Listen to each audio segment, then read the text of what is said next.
तो आज का टॉपिक है digestion and absorption. And digestion and absorption हमारा ये लास्ट चैप्टर हो जाएगा हमारे ह्यूमन फिजियोलॉजी का। इसके मतलब ये फर्स्ट चैप्टर है वैसे तो, बट ये मैं लास्ट में करा रहा हूँ फॉर नो रीज़न। पीछे से स्टार्ट किया था हमने, तो ख़त्म हो जाएगा आज हमारा ह्यूमन फिजियोलॉजी। एंड इसके बाद हम स्टार्ट करेंगे प्लांट फिजियोलॉजी, वो ऊपर से ही करेंगे स्टार्ट, ठीक है, नॉर्मल इंसानों की तरह। तो स्टार्ट करते हैं इस चैप्टर को। और हाँ, जो नए हैं उनको बता दूं कि येलो वाला जो होता है वो इंपॉर्टेंट होता है, ब्लू वाला होता है वो थोड़ा ज़्यादा इंपॉर्टेंट होता है, ग्रीन वाला जो होता है वो प्रीवियस ईयर में आ चुका होता है तो वो बहुत ज़्यादा इंपॉर्टेंट होता है। तो स्टार्ट करते हैं। तो digestion and absorption. Food is one of the basic requirement of all living organism. Food भैया सबको चाहिए। The major component of the food are carbohydrate, protein, fat. Food में क्या होता है? मेनली कार्बोहाइड्रेट होता है, प्रोटीन होता है, फैट होता है। विटामिन एंड मिनरल भी होते हैं थोड़ा थोड़ा स्मॉल क्वांटिटी में, विटामिन और mineral. And food provide energy and organic material for the growth and repair of the tissue. Food क्या करता है? हमको एनर्जी प्रोवाइड करता है and organic material for the growth and repair, growth और tissue के रिपेयर और ग्रोथ के लिए हमें फूड एनर्जी प्रोवाइड करता है एंड ऑर्गेनिक मटेरियल भी प्रोवाइड करता है, ठीक है। So the water we take in plays an important role in the metabolic process, also prevents dehydration of the body.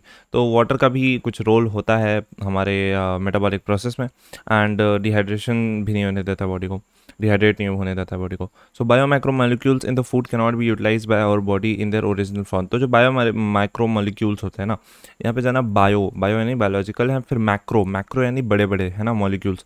हमारा हम इतने बड़े बड़े मॉलिक्यूल्स अपने ब्लड में इस तरीके से ट्रैवल हर सेल में नहीं दे सकते हैं, ठीक है। तो उनको छोटा करना की ज़रूरत होती है। तो उन्हीं को छोटा करने को हम ब्रेक डाउन कहते हैं, एंड ब्रेक डाउन के करने को प्रोसेस को हम डाइजेशन कहते हैं, ठीक है। तो ये हमारा डाइजेस्टिव सिस्टम करता है। So the process of the conversion of the complex food substances to the simpler absorbable form is called digestion. तो कॉम्प्लेक्स सब्सटेंस को सिंपल में टर्न करके उनको फिर अपना बॉडी में फैला वैला दो। तो मतलब जो कॉम्प्लेक्स को सिंपल में टर्न करने को ही क्या कहते हैं? डाइजेशन, ठीक है। यानी कि कॉम्प्लेक्स मॉलिक्यूल, बड़े बड़े मॉलिक्यूल को छोटे छोटे मॉलिक्यूल्स में तोड़ना। And is carried out by our digestive system by mechanical and biochemical process. तो कई केमिकल्स इन्वॉल्व हैं, थोड़ी मैकेनिकल प्रोसेस है, एंड ये सब करके हम डाइजेस्टिव सिस्टम हमारा ये काम करता है। General organisation of human digestive system 16.1 में बात करते हैं। अब डाइजेस्टिव सिस्टम यहाँ से शुरू हो जाता है। हमारे डाइजेस्टिव सिस्टम में सिर्फ दो चीज़ होती है, एलिमेंट्री कनाल एंड उससे एसोसिएटेड जो ग्लैंड्स होते हैं। तो पहले एलिमेंट्री कनाल की बात करते हैं। तो elementary canal begins with an interior opening the mouth. मुंह से शुरू होता है तुम्हारा। मुंह खाना कहाँ डालते हो? सबसे पहले मुंह में डालते हो ना, पीछे से तो नहीं खाते। ठीक है, ठीक है। तो and it opens out posteriorly. तो ये हमारा पोस्टीरियरली यानी नीचे के साइड, ठीक है, इंफीरियर पोस्टीरियर। एनएस पता है ना कहाँ होता है? तो द माउथ लीड्स टू बगल कैविटी। तो तुम्हारा माउथ है वो तुम्हारे बगल कैविटी यानी कि ओरल कैविटी, यानी कि ये तुम्हारा मुंह अंदर जो है ना, उसमें तुम्हें लीड करता है। And the oral cavity has a number of teeth. Oral cavity में दांत होते हैं, मस्कुलर टंग होती है, एंड टूथ जो होते हैं, हाँ ये इंपॉर्टेंट है थोड़ा, वो एक embedded in a socket of jaw bone. This type of attachment is called thecodont. तो अपनी जो जॉ बोन होती है ना, वो कुछ ऐसे ऐसे देखो, ऐसे थीका वीका बना लेती है। एंड ये होता है थीका यानी कि वहाँ पर जो कैविटी है, एंड इसमें हमारा जो दांत है वो ऐसे लगा रहता है। तो बड़ा लूज़ लगा दिया मैंने, तो टाइटली ऐसे लगा रहता है। तो वो इस चीज़ को हम कहते हैं कि इस टाइप के अरेंजमेंट को थिकोडोंट कहते हैं। जैसे कुछ ऑर्गेनिज्म होते हैं जिनमें ऐसे सरफेस पे ही लगा रहता है ना, इस तरीके से। तो अलग अलग टाइप के रहते हैं। तो अपना कौन सा है? थिकोडोंट है। तो मैं बस अपना याद रखना है। Majority of the mammals including human being forms two set of teeth during their life time and a set. देखो हमारे ज़िंदगी में, हमारे जीवन में, बचपन में जो दांत थे क्या वो अभी हैं? जी नहीं। हमारे दो सेट ऑफ टीथ रहते हैं, एक हमारे बचपन में रहता है एंड फिर एक हमारे अडल्ट में रहता है। तो जो बचपन में रहता है उन्हें हम कहते हैं टेम्परेरी मिल्क टीथ, जो सारे सारे झड़ जाते हैं, या फिर डेसिडियस टीथ कहते हैं, ठीक है। डेसिडियस यानी कि झड़ना, ठीक है, झड़ जाते हैं, जैसे पतझड़ में पत्ते झड़ जाते हैं वैसे ही। तो it is replace by set of permanent adult teeth, है ना, परमानेंट या फिर अडल्ट टीथ से वो फिर रिप्लेस हो जाता है। And this type of dentition is called diphyodont. इस वजह से हमको क्या कहते हैं? डाइफाइडोंट। तो इस डेंटिशन को कहते हैं डाइफॉइडोंट। ये भी नीट में पूछा जा चुका है। An adult an adult human, पहले चलो यही देख लेते हैं। यहाँ पे तुमको दिख रहा है ये ओरल कैविटी, अपना मुंह खाना इसने खाया, ठीक है, मुंह से। और ये इसका जो पूरा है ओरल कैविटी, ये तुमको टंग दिख रही है ना, ये इसकी टंग है, ये इसकी पूरी ओरल कैविटी हो गई। एंड ओरल कैविटी में तुम देखो यहाँ पे ऊपर पैरोटिड ग्लैंड लगा हुआ है, ठीक है। फिर यहाँ पे सब मैक्सिलरी ग्लैंड लगा हुआ है, सब मैक्सिलरी एंड सब लिंगुअल ग्लैंड लगे हुए हैं। फिर यहाँ पे देखो सलाइवरी ग्लैंड्स हैं ये सारे। फिर यहाँ पे फिरिंग्स है, यहाँ पे फिरिंग्स है, ठीक है। जो सबकी बात करेंगे बारी बारी। फिर अभी फिलहाल बस देख लो, ईसोफेगस देख लो, माउथ देख लो, लीवर देख लो, तुम्हारा गॉल ब्लैडर देख लो, स्टमक देख लो, पैनक्रियास देख लो। फिर देखो यहाँ पर एक तुम्हें सीक्वेंस याद होना चाहिए। जैसे अगर मैं खाना खाते हो तुम, तो पहले वो माउथ में जाएगा, फिर वो ओरल कैविटी में जाएगा, फिर वो तुम्हारे फिरिंग्स में जाएगा, फिर वो तुम्हारे ईसोफेगस में जाएगा, फिर वो तुम्हारे स्टमक में जाएगा, फिर स्टमक के बाद वो चला जाएगा तुम्हारे ड्यूडनम में, फिर वो चला जाएगा तुम्हारे ज्यूजनम में। इसको तुम ऐसे याद रखो जैसे डीजे, ठीक है, डीजे होता है ना शादियों में, डीजे डीजे। तो वो पहले ड्यूजनम में जाएगा, फिर वो जूजनम में जाएगा, ठीक है। फिर तुम्हारा चला जाएगा जूजनम के बाद, यहाँ से देखो डुक डुक डुक डुक डुक डुक डुक डुक डुक डुक, ये जो भी पूरा एरिया है इसको क्या कहते हैं, इलियम, ठीक है। तो ये तुम्हारा 8 हो गया। फिर उसके बाद देखो ये निकल जाएगा इलियम से, यहाँ से 25 से निकल जाएगा और ये केकम में आ गया, 9th हो गया। फिर केकम के बाद चला जाएगा ये वाले असेंडिंग कोलन में, तो ये तुम्हारा 10th हो जाएगा। एंड उसके बाद ये चला जाएगा ये इधर ट्रांसफर्स कोलन में, ये तुम्हारा 11 हो जाएगा। एंड फिर नीचे चला आएगा, फिर ये हो जाएगा डिसेंडिंग कोलन, और ये तुम्हारा क्या हो जाएगा, 11 के बाद 12 आता है, ठीक है। तो फिर अब तुम्हारा आ जाएगा sigmoid colon, that is 13, and third 14, and then your 14 rectum, ठीक है। तो ये 15 आ गया तुम्हारा एनियस, एंड 16 आ गया तुम्हारा पॉटी सीट, ठीक है। So the human digestive system की बात कर ली हमने, पॉटी सीट नहीं आती ह्यूमन डाइजेस्टिव सिस्टम में, ठीक है, इसलिए वो ड्रॉ नहीं की हुई। तो हाँ देखो, एन अडल्ट ह्यूमन, एक अडल्ट इंसान में 32 परमानेंट टीथ होते हैं, ठीक है, विच जिनमें से चार अलग अलग टाइप के टीथ होते हैं, ठीक है। इन 32 में चार अलग अलग टाइप के ही होते हैं। एंड जैसे तो इस चीज़ को कहते हैं हेट्रोडोंट, जो हमारे टीथ अलग अलग टाइप के होते हैं, इसी चीज़ को होने को कहते हैं हेट्रोडोंट, ठीक है। तुम्हारे सारे दांत सेम तो नहीं है, अगर सेम है तो तुम इंसान नहीं हो, ठीक है। तो इंसानों में हेट्रोडोंट कंडीशन होता है, यानी कि अलग अलग टाइप के टीथ होते हैं। तो चार टाइप के होते हैं, पहला incisor, canine, premolar and then molars. क्या, incision, canine, premolars, molars. So इसे देखते हैं ICPMM, ठीक है, यानी कि incisor, canine, premolar, molar.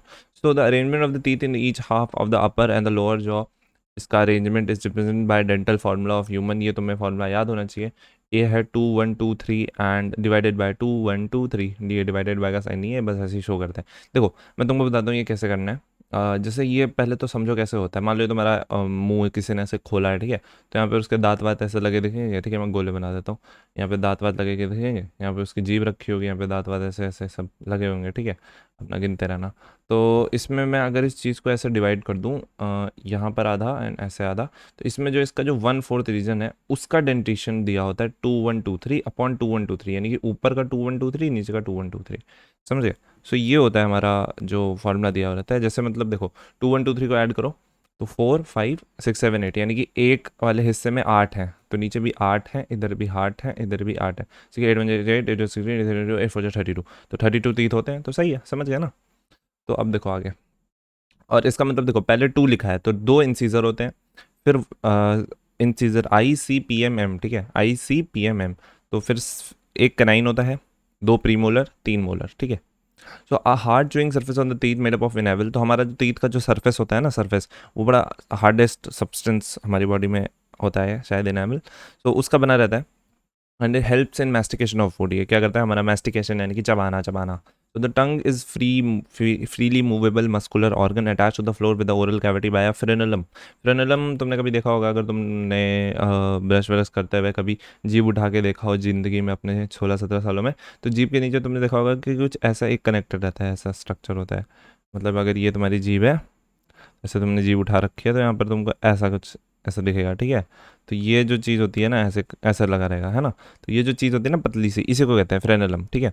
So the upper surface of the tongue has a small projection called papilla. अब ये दिखते भी हैं, कुछ कुछ नहीं भी दिखते हैं, मतलब आंखों में जीभ में ध्यान से देखोगे तो वो रेड डॉट्स दिखते हैं पूरे फैले हुए, वो अलग टाइप के पेपिला होता है, इतना डिटेल में नहीं जाना है। तुम बस इतना देखो कि वही पेपिला होते हैं। एंड पेपिला होते क्या हैं, कुछ स्मॉल प्रोजेक्शंस होते हैं, ठीक है, some of which bear taste buds. And इनमें से कुछ के पास क्या होता है, इनमें से सब के पास नहीं, सम लिखा है, ठीक है, some of which bear taste buds, इन्हीं के पास टेस्ट बड्स होता है, टेस्ट वगैरह को सेंस वेंस करते हैं, ठीक है। So the oral cavity leads to the short pharynx. Oral cavity के बाद अपना फेरिंग्स आ जाता है, which is a common passage for food and air. यहाँ पे फूड एंड एयर दोनों के दोनों आते हैं, देखो यहाँ पर ये डायग्राम वैसे इतना अच्छा है नहीं इस चीज़ को समझाने के लिए, बट ध्यान से देखना। ये अपना जो पूरा है ना, ये ओरल कैविटी है, ये अपना पूरा ओरल कैविटी है। एंड यहाँ पे नेजल चैम्बर एक्चुअली ड्रॉ नहीं किया है, नहीं तो नेजल चैम्बर कुछ इस तरीके से ऐसा होगा, ठीक है। तो यहाँ पे नेजल चैम्बर, और मैं यहाँ पे ड्रॉ ही कर देता हूँ, रुको। देखो ये नाक है बंदे की, तिरछी नाक, एंड ये इसका बना दिया जीभ, ये इसका चिन वगैरह सब है ना। हाँ, दाढ़ी वाड़ी नहीं बनाओ बस, ठीक है। ये अपना जॉ लाइन होगी एकदम शार्प सी, ये देखो।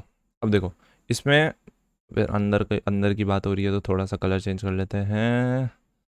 यस, देखो ऐसे इधर इधर ऐसे नेज़ल चेम्बर होता है, क्या होता है, नेज़ल चेम्बर होता है। फिर इधर इसका दाँत वात लगे रहेगा, इधर होगा दाँत, हाँ इधर कहीं इसका दाँत वात लगे रहेगा। फिर दाँत के नीचे इसका जॉ वॉ होगा, है ना, यहाँ पे कहीं जॉ वॉ लगा रहेगा। फिर इधर दाँत वात होंगे इसके सब, इससे हमको मतलब नहीं है। हमको मतलब किससे है कि यहाँ पर ये जा रहा होता है, ये ऐसे ऐसे कर दो इसको, ठीक है। एंड यहाँ पर तुम्हारी टंग होगी, यहाँ पर तुम्हारी क्या होगी, टंग होगी। ये तुम्हारी टंग है, ये तुम्हारी टंग है। अब समझ रहे हो ना। अब देखो, खाना जो है तुम्हारा मुंह से खाते हो ना, नाक से तो नहीं खाते। तो मुंह से खाते हो, तो जब खाना तुम खाते हो ये जीभ से होकर, रुको इसको अलग कलर से दिखा देता हूँ। चलो मान लो कि तुमने घास खाई, तो तुमने ये जो घास खाई, ये खाना तुम्हारा देखो यहाँ से मुंह से गया, यहाँ पे मैस्टिकेशन वगैरह हुआ, यहाँ तक पहुँचा है अभी, ठीक है। एंड मान लो तुमने सांस भी ली, ठीक है। अब तुमने सांस ली, सांस को चलो ब्लू से दिखाते हैं। तुमने सांस ली तो यहाँ से हवा तुम्हारे नेजल चेम्बर में जाती है, नेजल चेम्बर से। अब देखो आगे की कहानी, आगे की कहानी ध्यान से देखना, एकदम ध्यान से देखना। यहाँ पे मैं बना देता हूँ एक विंड पाइप, एंड एक बना देता हूँ फूड पाइप, ठीक है। एंड यहाँ पे मैं बना दूंगा एक स्ट्रक्चर फ्लैप टाइप का, ये, ठीक है। एंड इसको मैं ऐसे कनेक्ट कर दूंगा। अब देखो, अब देखो होता क्या है, अब देखो ना ध्यान से एकदम। हाँ हाँ, देखो ग्रीन ग्रीन ग्रीन, देखो यहाँ से जब खाना आता है ना, खाना देखो यहाँ पर मान लो, अब इस खाने को हटाओ, ये कौन सा खाना है, इतना लंबा थोड़ी ना होता है खाना। देखो कुछ कुछ खाना आया, वो यहाँ पर आएगा, फिर यहाँ पर आएगा, फिर इस पे यहाँ पे गिरेगा। एंड जब ये गिरेगा ना, तो ये फ्लैप नीचे हो जाएगा, ये फ्लैप ऐसे नीचे हो जाएगा, समझ रहे हो। एक तरीके से ऐसे फ्लैप लगा हुआ है, ठीक है। यहाँ पर एक डिवीजन है, यहाँ पर एक डिवीजन है। तो जैसे ही खाना आएगा, उस फ्लैप पे गिरे, एंड फ्लैप को बंद कर देगा। एंड फ्लैप जैसे ही बंद कर देगा, विंड पाइप बंद हो जाएगी, खाना चला गया तुम्हारे फूड पाइप में। सिंपल मैकेनिज्म है ना। ये होता है, ये इसी को, इसी स्ट्रक्चर को कहते हैं एपिग्लोटिस। एंड अभी बाद में इसकी बात करते हैं। तो ये तुम्हें समझ आ ही गया होगा, पहले ही बता दी मैंने। तो चलो, it's serves as the common passage. तो हमारा जो फिरिंग्स होता है, फिरिंग्स जो जहाँ पर फूड एंड एयर साथ में मिलते हैं, ठीक है, जहाँ पे मिलके अपना गपशप करते हैं, ये वाला जगह।